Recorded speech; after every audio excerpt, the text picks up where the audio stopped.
Man, it comes to a screeching halt, man. It's been a good off season. Got a lot of good work done, laid some foundational things. Excited about the group. But I'm sure everybody is this time of year. It's good to kind of learn without consequence and teach and get to know one another and standards of expectation. And those are some of the things that we've been focused on. A screeching halt indeed. Hi, everybody. I'm Missi Matthews with Mike Prisuta. OTAs are over. Minicamp is over. And that is it from here at the UPMC Rooney Sports Complex. Next time we see the Steelers practicing, it will be in Latrobe.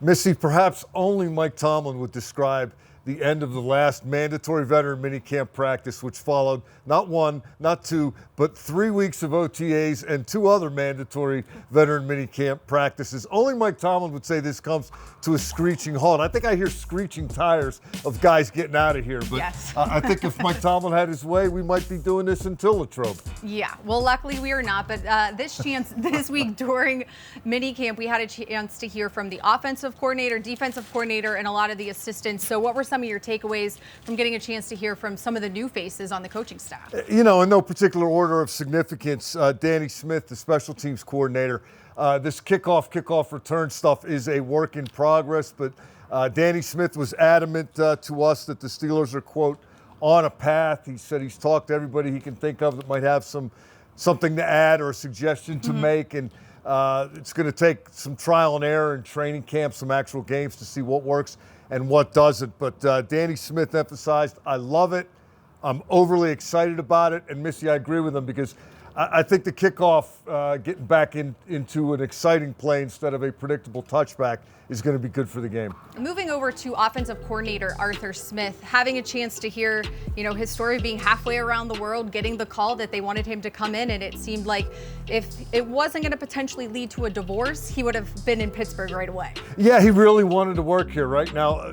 Granted, he'd much rather still be the head coach of the Atlanta Falcons, but I found it kind of revealing when Arthur Smith was asked if he thought about maybe taking some time off, recharge the batteries, reset, reassess what's going on. He said no, and as he put it, I'm not well adjusted enough not to coach. I'm probably not well adjusted enough to not cover football, but the opportunity here, boy, he talked to you shortly after he got here, and he said a lot of the same things to us a couple of days ago, just the respect he has for the organization, its tradition, what working for the Steelers means, and how many guys he knows that used to work here that he's come across. Or played here. And couldn't recommend taking this job highly enough. Arthur Smith called it a home run. Sticking with offense, what about the rest of Arthur Smith's staff? Well, one guy I had a chance to talk to, Missi, was Alfredo Roberts, the tight ends coach.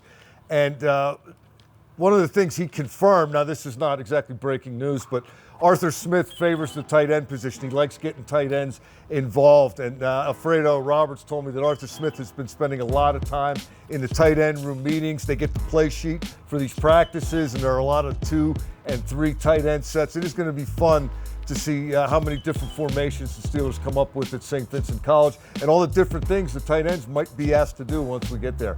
Oh, and before we get off tight ends, go ahead. Alfredo Roberts really likes what he saw from Pat Fryermuth here in this part of the process through OTAs and in mandatory veteran minicamp. The level of conditioning he has attained, the look in his eye, and again, the potential in this offense, what he might accomplish. Exciting stuff, and somebody who certainly would like a new contract. Moving over to defense, we also heard from Minkah Fitzpatrick this week, who simply put it, I want to get back to playing Minkah ball. And I know Terrell Austin, the defensive coordinator, spoke about how they can get back to that as a group and as the coach. Taking him out of the box is the short version, or the short answer from Terrell Austin. He went to great lengths, Austin did, to explain how last year, Minkah Fitzpatrick went from tying for the NFL lead with 6 interceptions to having 0.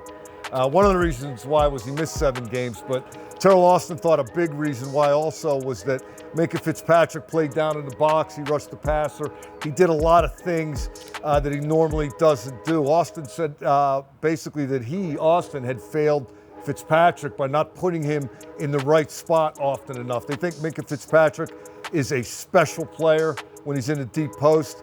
And one of the reasons they think they can lead him there this year is all these new additions at safety, at inside linebacker, at cornerback. They think they have the people to do the other things that Minkah was being asked to do last year. So now they can just let Minkah be Minkah. Of course, injuries were one of the reasons why he was moved Absolutely. around as much as he was a For year him ago. and So- other people. Right. So knock on wood, hopefully they have a better degree of staying healthy.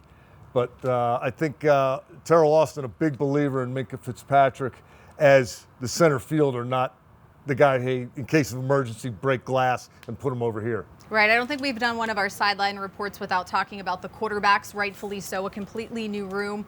We'll get to see a lot more as they head to training camp. What do you make from what you saw during OTAs and minicamp? The Russell Wilson experience is real, Missy. I mean, the players are talking in glowing terms about not just his leadership, but his presence, his energy. I don't know that I've come across anybody this habitually positive in a long time. I mean, what you heard about him, what you thought you knew about him, it seems to have been confirmed here in the month or so that we've been doing this.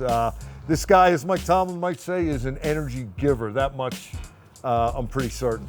In terms of training camp, we heard from Coach Tomlin the difference in schedules. During the week, there's a lot of morning practices. I don't know if that works well for you and your schedule or not, but Well, they didn't consult me, so you had no input on that whatsoever. But it sounds like in terms of the back end of practice, getting to visit with fans more, the meetings, fueling their bodies, that is what went into account for it. yeah, maintenance, doing all the classwork and due diligence work that they have to do. They just think it makes more sense. They're trying something different. Still going to be the usual times on the weekends, but hey, Missy, when I get up and fall out of bed and I get done my morning radio show, yeah, let's go. Let's go Straight right down to the field for let's practice. Get going.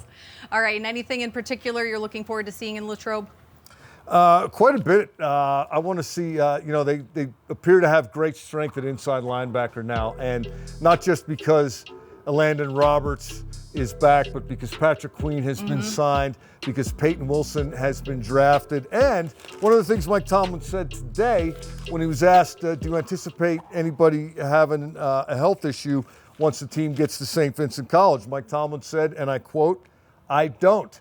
A day or so ago, he had talked about expecting Cole Holcomb to be ready to do some work at training camp. So if Cole Holcomb is on the track that he is apparently on, he's going to be ready to contribute. You know, he did great work for the Steelers before he got injured last season. Inside linebacker is going to be a position of strength and versatility.